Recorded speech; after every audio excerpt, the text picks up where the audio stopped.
I want to speak about an idea that is probably difficult for many people. And it's essentially that you are completely on your own.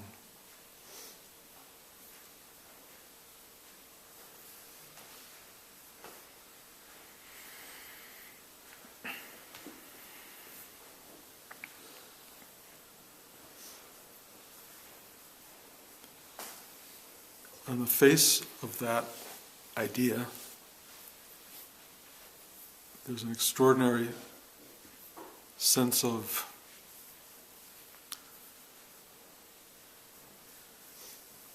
how do I get by completely on my own?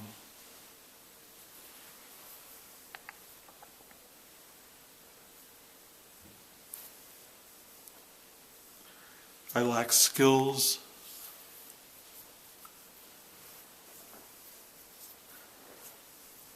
I don't have the wherewithal.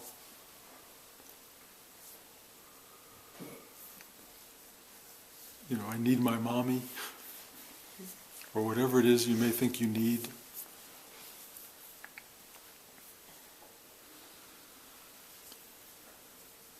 But in the absolute underlying truth, you are by yourself.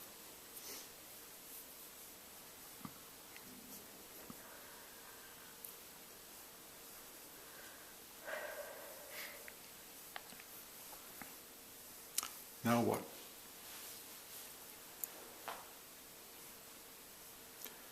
Well, let me take that a little bit deeper.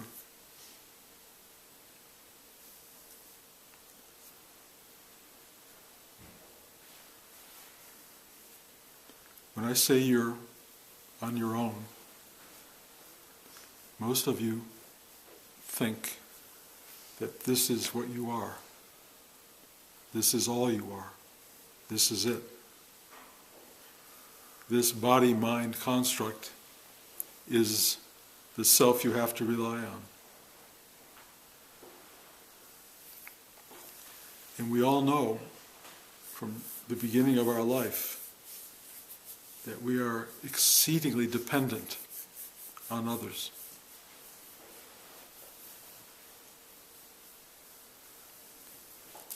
The idea of being adrift at sea by yourself, the idea of being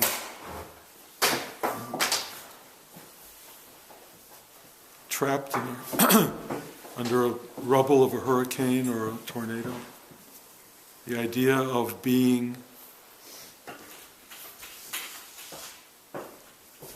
abandoned, living in a place completely by yourself. It's pretty difficult for everybody.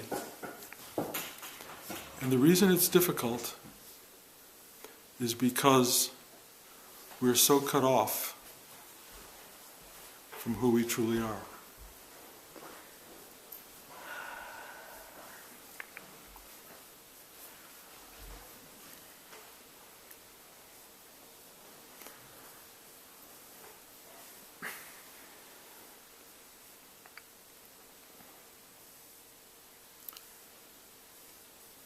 The great underlying truth is that the self, the myself that I am, is not this person, is not this body, is not the story of my life, it's not the person who got born into the world and the person who will leave the world. Yourself is all there is. Yourself is what you are born into and what you leave. The temporary manifestation of your personal story is something that arises in yourself and leaves yourself. But yourself goes nowhere.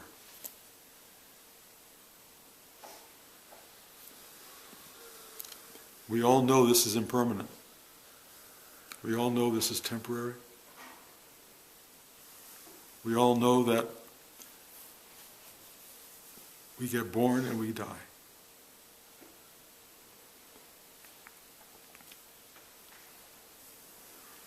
This temporary person is very incomplete.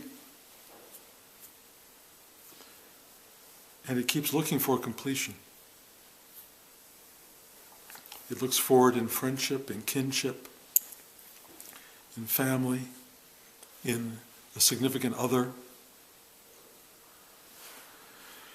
We look for something that will give us community, that will give us a tribal sense of identity. We look for something that will hold us together. We look for something that we can share and that we can be part of. And so much of our biological, physical life is trying to complete ourselves with community.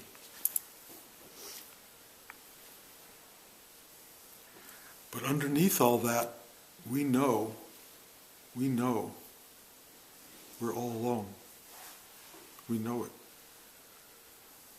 And it provides for a certain kind of existential grief and struggle. Because we're so identified with this temporary process, with this impermanence. We're so caught up in its dilemmas and dramas and stories and ambitions and hopes and failures and all of that. We're so caught up in it that we suffer it. Everything we look for to give us a sense of permanence, to give us some sense of wholeness, won't last. We watch things being taken away from us all the time. We struggle like mad to get more and more and more. And everything we get ultimately is either given or taken away. Now, I don't mean this to be depressing, and I don't mean this to be a negative, just a picture of what is. This is what we find. We are all in the same boat. Every one of us tries to reinforce in the other some sense of connectivity. It's so amazing to be held by another person. It's so amazing to be in a group when you're struggling. It's so helpful to be around people who care about you, who reinforce your ideas, who support you in your dreams. And in a certain sense, that otherness that we have surrounded ourselves with is really a manifestation of the singular one thing, one being that we are. Our oneness breaks into multiplicities of form, manifestations that come out of the unmanifest. The forms that emerge from the formless are surrounding you. And we gravitate toward them with enormous attraction and repulsion. There's magnetic pull, and there is a thing that pushes us away from one another. It's very powerful. We feel it when it attracts, and we feel it when it repulses. But that is the dynamic of life in a world of duality. Me and you, us and them. There's this extraordinary sense of two and more. And all of that sense of two and more is completely illusion. Completely illusion. As satisfying as it is in any given moment, it doesn't cohere. As it is coming together, it is falling apart. Everything that's born is dying. And everything that's dying is being born. The thing we're looking for that gives coherence to this strange passing mirage of people, things, time, space, form, formlessness, the thing we're looking for is the underlying truth of it. The thing that is the space from which all of this springs into existence. And how do you find that? Well, probably the first thing that has to happen is a realization that it's not here in this community of like-minded people. That it's not in the society that you live in. It's not even in the person you fall in love with. The thing you're looking for in the most powerful way is who you are. Who am I? And that who am I is a question that comes up if you're lucky. Because the mass of men, women, don't know there is something to search for. They really believe, people really believe, that it will come to them in the future. That what you're looking for is down the road. That somehow or another, perhaps, it's in the next lifetime. Many religions are based on this idea that you will get there in the end. And so you live a life of activity, distraction, drama, all of that stuff, with some underlying hope and prayer that in the end you will go to heaven, that you will get there. But what's so fascinating for people who discover before the end of their life that somehow this is not real, this is not what it appears to be, this is not the universe that you are imagining, this is something impermanent and something that is falling away as it happens. When you discover that reality, and you can discover it in many ways. One is, drugs. Another is great grief, great suffering. There are things that wake you up to, this isn't really what it is. It's not really what I'm here for. And when that starts to happen, you start to go, what is real? What is this all about? And it's really fascinating because you'll discover, as everyone does, there are teachers and teachings that point you towards something greater. And those teachers and those teachings are blessed parts of the human experience. Christ, Buddha, Muhammad, Moses, I just throw out names, of beings that say, there's something going on here. There's something profound going on here. That begin to explain the undercurrent of this manifested life that we're living. And every one of them directs you inward. Directs you to a kind of place of prayer or stillness in pursuit of the kingdom of heaven within. There's this idea of stop everything and get still. Find that stillness. And when you find this stillness, something starts to happen. You start to go inward and discover that the inner journey can be as big as the outer journey. You start to feel your way into something, and what compels you to keep going inward once you get past the noise and the disturbance is that it really welcomes you. It really feels good. It really feels like this is where I belong. This is who I am. This is what I am. And it's really interesting because as you go deep inside into stillness, everything falls away. Your name, your identity, your story, your ambition, your fear, it all just starts to fall away.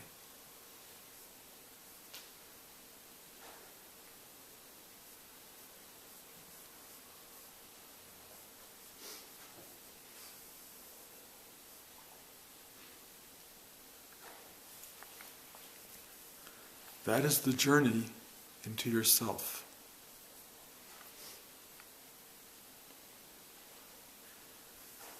That self, as you go deeper into it, or stay deeply still within it, basically reveals itself to you. It announces its presence. And you begin to feel and discover that it is everywhere. It is all there is. It is everyone you know. It is every house you've lived in. It's every tree you've walked under. It's every street you step on. This presence is completely timeless. It is absolutely about now. It is not about the future because it is only about what is occurring at this instant. And what you start to discover as you become one with presence is that it is the future and it is the past. It is this thing that pervades time and space and is what one calls totality, the absolute. And the absolute is who and what you are. You are nothing but that. I am that. I am that. And when you awaken to that, when the burden of the story, when the burden of your journey, when the burden of all of your drama falls away into that stillness, you grow lighter and lighter and lighter and attain, as they say, or recognize a very light state that might be called enlightenment. You find this still point inside yourself that is not exactly a point because it has no dimensionality. It is everything and minuscule. It is vast and tiny. It is without form or dimension. It creates universes and yet it is nothing. It has no form at all. But when it wants to have form, this is what it becomes. And this thing that it becomes is you. The amazing part of it is that it erupts in so many different guises and so many different sets of eyes and ears and noses and mouths. All of these things arise and you get to look at the rest of it through one particular set of eyes. At least in this moment, you will see it this way, this way, this way. And then that will dissolve away and you will be back in what you've always been, presence. You will be the vastness of being. That's what you are. The suffering of life basically comes out of feeling, knowing, fearing that you won't exist forever. The idea that you are going to be dismantled, that there's pain in all of this, that there's suffering in all of this, the fear of it, the experience of it, the sense of being ground up and kind of washed away, is very hard for the ego mind that believes itself to be this, the body mind. But if you have given yourself the opportunity in this lifetime to go on this journey into stillness, into this journey into expansiveness, into becoming present in this very space, to learn that this is it, that this is the very thing that the universe is manufacturing and manifesting as we speak. This is it. As long as you are judging it, as long as you are looking at it and saying, well, I like this part and not that part, I want it to be like that and not like this, as long as you're into that state, you are in a state of suffering. Because the universe rarely presents itself in any way that the ego mind can be happy with. In a sense, happiness is an illusion. Happiness arises and falls away. There is no way to hold on to it. There's no way to stay in a state of constant joy. What you discover in life is that it's always changing, and there's a part of you that's either saying yes to that or no. The awakened mind just says, thy will be done. It just opens to this. It's really fascinating because if you want to see what still needs to be washed away, look at your emotions, look at your attachments, look at your passions, look at all these things that are being driven around inside you. The stuff that's still active is still the stuff that's got to get washed out. Not that it has to, but it will be. In the end, everything is taken away. The joy of a spiritual practice is giving it up, giving it away. Give it away now, give it away, give it away. Free yourself of all of these things that feel that that it should be this way and not that way. I find that I still look at the world and see things that are ugly in it. And I go, oh, I don't want it to be ugly. I look at the world around me and I see this struggle and the frustration and the suffering and the sadness and the brutality and all of the stuff that goes on in the world, and I keep saying, oh God, can't we make it other than that? And maybe we can, but I know the reaction to all of that is the thing that has to be lightened up. It has to be freed up. There is a kind of unbearable acceptance that's ultimately required in this journey. You have to say, okay. Not that you'll understand it.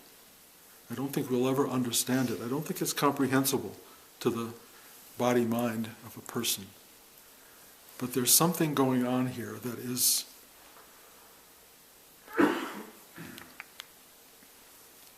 so filled with profound knowing, such an extraordinary, what I would call beauty, something so remarkable happening even in the worst of it. Even in the worst of it. It's hard to understand that.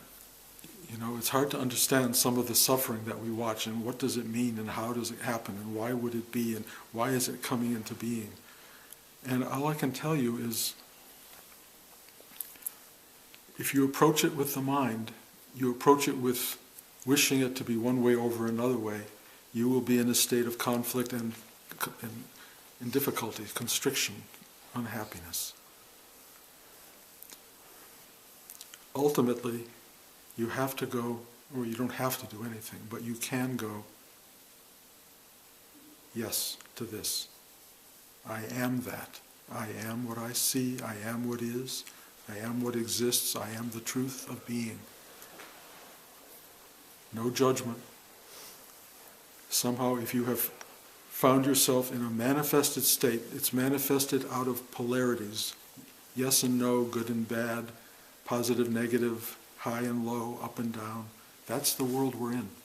That's the world we're all in. We're all in it together, and we are that world itself. There is a place you can go deep within yourself that is a deep, profound yes to all of it.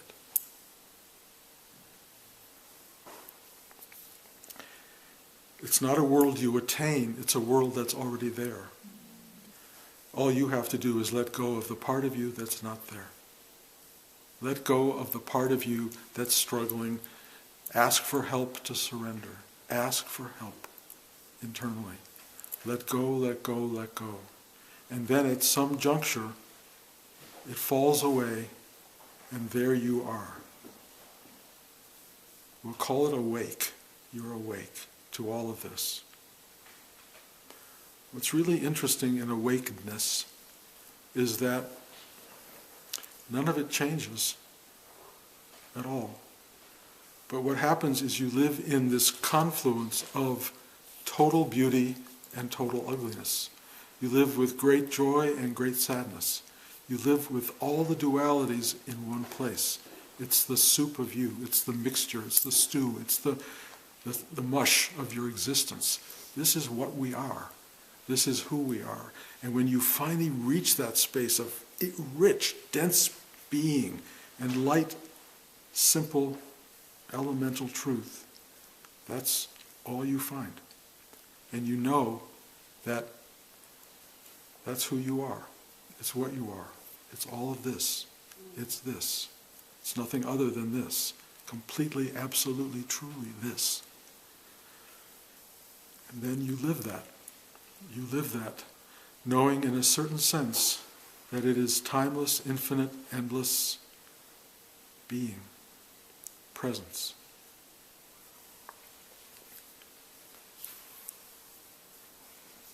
I think there are some of you who wish that you could be just in happy land, or peaceful land, or free of everything.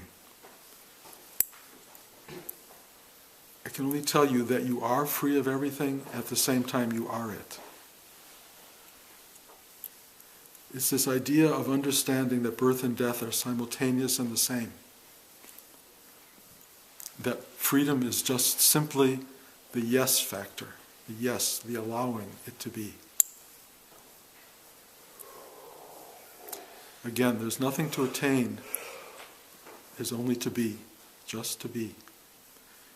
And the fact that you're sitting here, the fact that you've gathered in this chilly room on an October afternoon, and the weather's changing, the leaves are losing all of their, well, right now they're glorious, but they're all falling off the tree. Winter is coming, all of that. It's all part of this extraordinary reality. The blooming of nature which will follow is just part of the falling away of the life that's been here all spring and all summer. This is what we are. And it's hard to convey.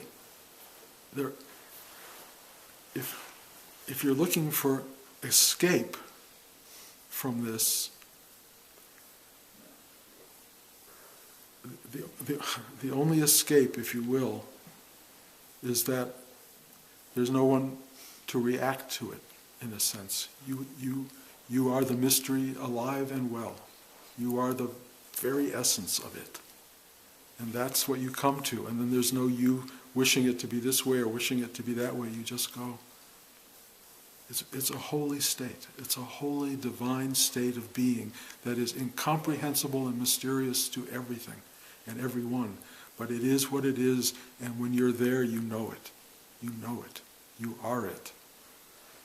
The journey is to this. The journey is to exactly where we are right this second. The journey is not to the next moment, it's to this moment. To finding the reality in the midst of what you are, where you are, and not thinking it's got to be other than this. Not going to happen. So, you're on your own. You're on your own because you are only a one, you're singular. There is no two. Being on your own does not take you away from everyone you love. Being on your own shows you that they are you. Being on your own means loving yourself in every form and every aspect. Loving every leaf on every tree, loving every hair on the person you love, loving yourself, finding the connectivity around you as a way of saying, when you're on your own, you're also at home with you in every form. You are in love with you. You are in love with life. You are in love with death. You are in love with beauty and ugliness because one couldn't exist without the other. You're in love with the totality and the absolute that you are. And that's what this ride is about. That's what this ride is about. Finding out who you are and making peace with, opening to, and saying yes to it. To who? To yourself. I can talk about this. Other people talk about it. We're just here to point. We're here to point, to suggest, to encourage, to inspire, to whatever, motivate you into getting to this moment, to getting yourself back to the truth of your being rather than into the realm of endless distraction.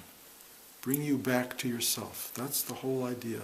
But nobody can do it for you. I cannot do it for you. You cannot do it without your own engagement, your own involvement, your own practice. And, one of the great things about my work with Rudy was that very word work. He taught me that there was a discipline. He taught me there was a practice. He taught me there was an effort involved in trying to really just free yourself of all of your inconsequential materialized self. Let go of all that. You don't have to let it go, you just have to let go of it. Letting go of it doesn't mean it goes anywhere, it just means you're not caught or burdened by it. Just work, discipline, sit, practice.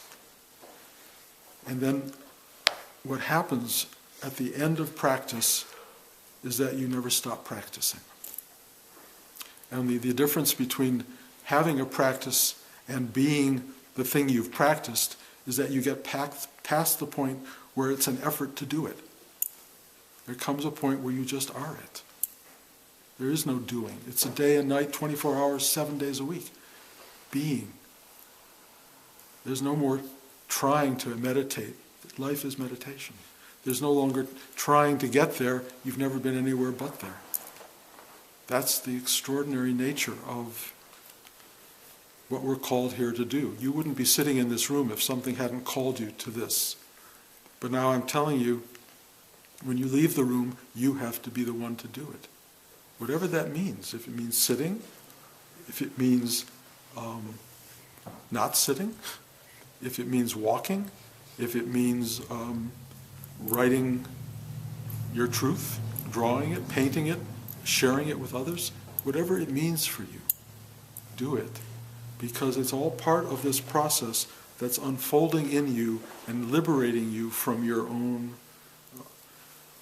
misunderstandings and dramas in life. You're on your own. And I really, really, really hope that's not terrifying to you. Because being on your own is what you've always been, what you always will be, and it contains everything. So it's not a state of aloneness, it's a state of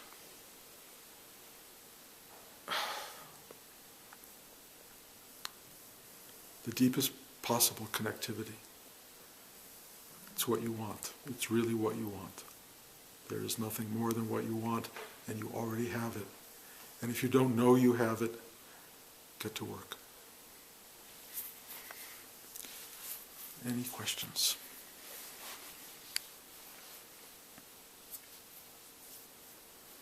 I find it a paradox that the moments I have felt most on my own, from the time of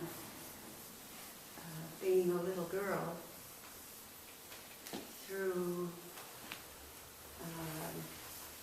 middle age, moving 5 rebellious kids across Canada from one coast to the other and feeling all their resentment, to the years of watching my husband die. The moments I have felt most on my own have been moments of being stretched out or feeling thinned out so that something greater could come and say, you're not alone. We're one. And so isn't it a paradox? I don't think so. I think that's exactly how it works. I think the word you just used, the sentence, was really beautiful. You're on your own, but you're not alone. It's all one. You are supported by, loved by, and carried by, if you will, yourself. And you can't come to know that, really, until, as you put it, you're stretched out so thin that you can't even fight it. You can't hide from it. God can break through. Yeah, you break through, right. When I'm thinned out. That's right. You break through when you're thinned out. And that's, to me, it's not paradoxical, it's just the nature of the work. It's how it works. And, if you're sitting, spending your entire life watching TV, having a few drinks at night, just kind of, hiding a little bit from life. Everything I'm saying will pass over the top of your head. And then there will come a moment, honestly, at the end of your life, in people's lives, where they're realizing they've only got days or hours to live. And they will feel totally cheated. They will feel angry. They'll go, how did this happen to me? And the entire process of coming to be at one with yourself will be reduced into the last seconds of your life, if you can pull it off at that moment. And it's a real sense of overwhelm. How do I do that now? I know for myself that this has been a life's work. Rudy told me from day one, this is a life's work. The idea of doing a life's work in the last minutes or hours of your existence is almost impossible. It's really, really hard. And also, it will make you very angry and unhappy to discover that this whole time you have been that and didn't know it. That you've wasted, basically, however many years you were given in distraction and in, doing whatever it is that kept you from being true to who you were. And that's something you see all the time. You really do see people who are shocked at the end of their life to realize that they missed the whole thing. That they never understood it. And they never knew they were going to die, interestingly. In a world of total impermanence, there are so many people who get to the end and go, why me? How did this happen? When has there ever been a time where you didn't know it was going to happen? When? And why doesn't that alert us to some sort of journey internally? Why doesn't it say something like, there's a way to live that might make this all valuable and real and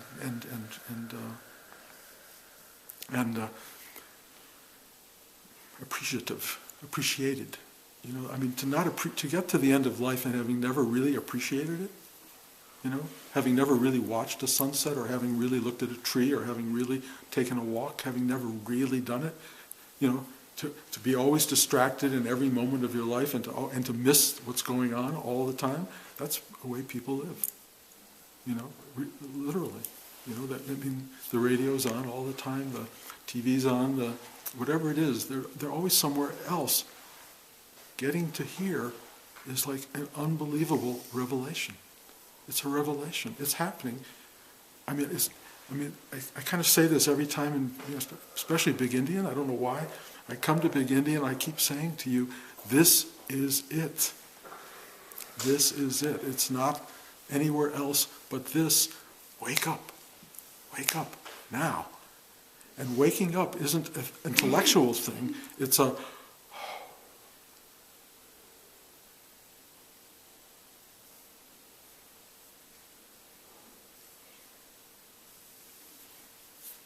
Jill?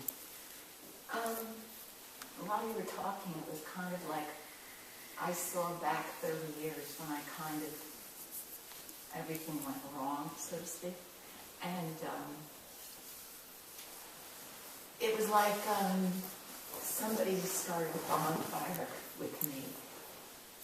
And for the next years, it was burning, and sometimes it would get higher, and then eventually it turned to smoldering. And then it was funny, while you were talking, I felt like I was crawled out of it and showered. And I got it, that you can either keep the drama going and talk about the fire and keep it going and then drop dead and you take it with you. Or you can just say, because it was my being, I always felt that I was alone. But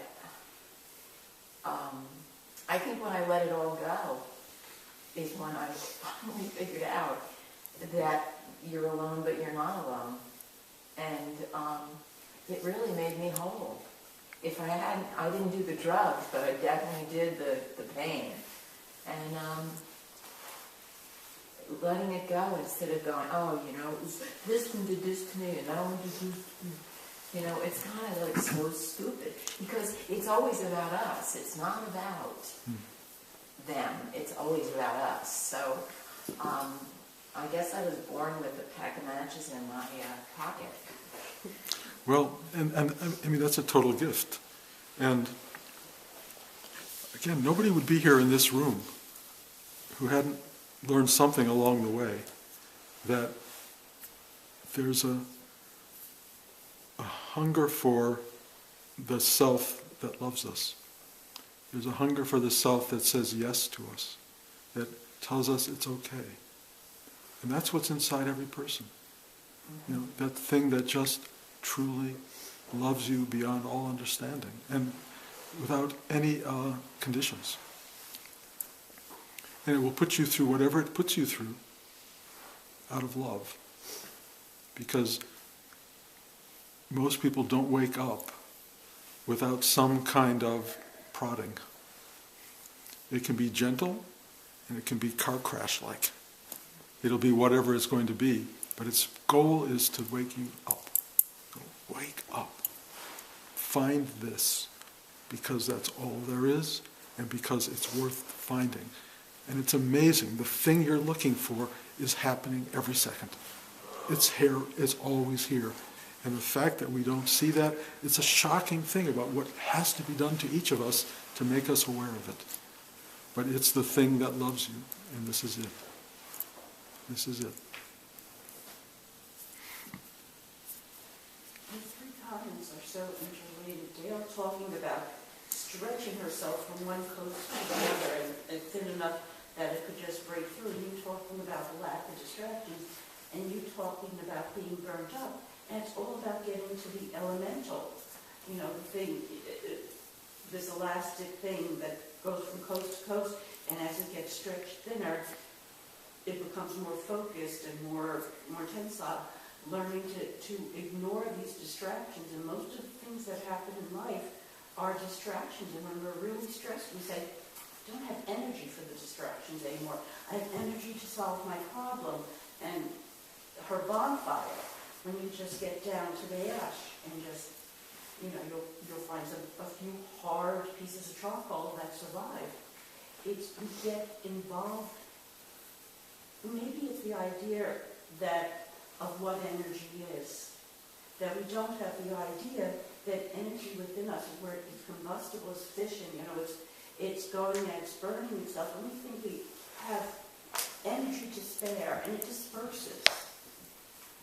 And it disperses in things that, when you really get down to it, are just really not important. I think, Roberta, that what you're saying, what everybody's saying, needs to be articulated. And if each one of us were to stand here and articulate it, it would have different words, different images, but it would all, of course, be the same thing. Because we have such distinctive perspectives on the nature of our own being and the universe, hard-won perspectives.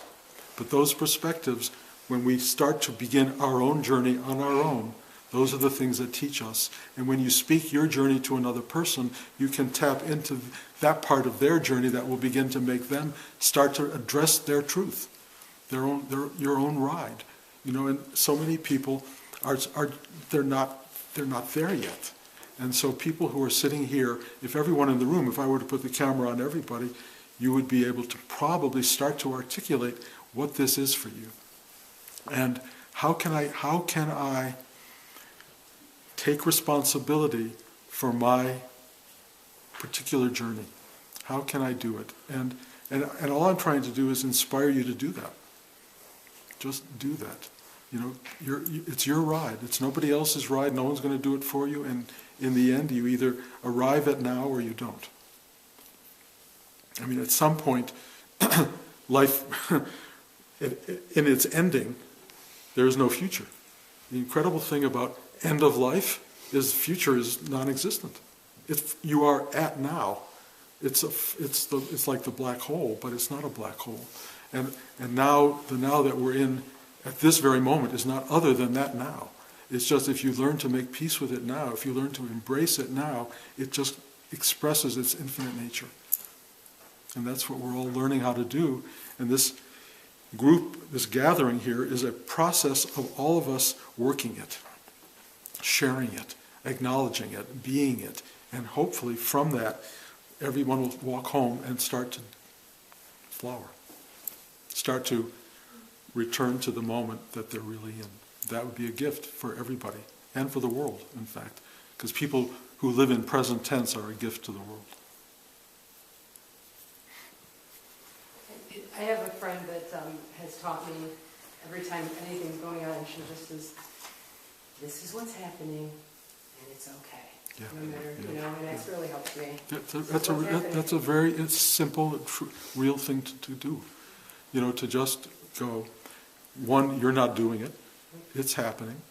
And this idea of it's okay is really essential to all of this, because the mind will tell you it's not okay and give you 1,000 reasons for that. But when you can say it's okay, then the you that's separate from the happening disappears, and the okay is the oneness with the joining of forces. It's the becoming one with what is that allows you to know what okayness really is.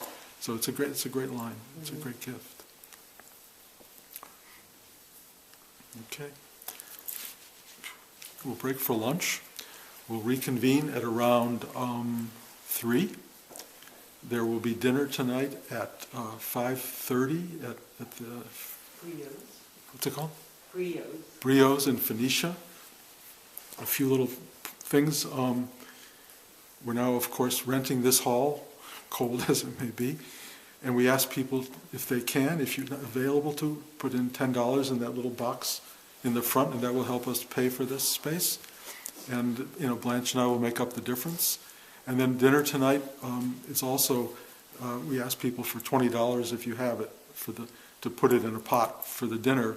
And again, we'll make up the difference. And if that's too much or difficult for you, don't worry about it. It's not a problem. We're happy to do it. But it would just be helpful if people help sort of pay for that. Toilets are out back. And we'll put the heat on in here if you want to sit in here and hopefully get a little bit warm. And Also, the dining room is open? Okay. And if anyone wants to eat in there, please be sure you just clean up after yourself. There are chairs, there's a table that needs to be turned. Okay. The dining room is straight across the way in the hotel. And you can use that if you don't want to sit outside. Is it warm? What? Is it warm? I don't think so, no. I think you can also eat in here if you clean up. And we will put the heater on. So, sorry about it being cold. This is October in upstate New York. So enjoy the leaves. Thank you. It's what? This is what is happening. This is what is happening. Exactly. Thank you.